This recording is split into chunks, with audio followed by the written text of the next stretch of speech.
दलित समाज का मसीहा चंद्रशेखर रावण कहाँ है तू? तेरी समाज की लड़की का 2 महीने तक इन जिहादियों ने 4 जिहादियों ने रेप करा है। राशिद, अहमद, जुबेर, सलमान, कहाँ है तू?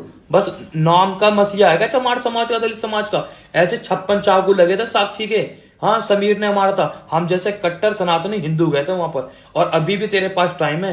ये जो लड़की का रेप करा है ना 4 इन जिहादियों ने 2 महीने तक कंटिन्यू, आवाज उठाना सीख ले। बाबा साहब अम्बेडकर जी ने कहा था कि जब तक तुम मुसलमान के साथ रहोगे ना, तब तक तुम और तुम्हारा हिंदू सुरक्षित नहीं रहेगा। हिंदू को छोड़, तेरी खुद की जात, तेरी खुद की समाज, तेरा खुद का दलित समाज सुरक्षित नहीं है।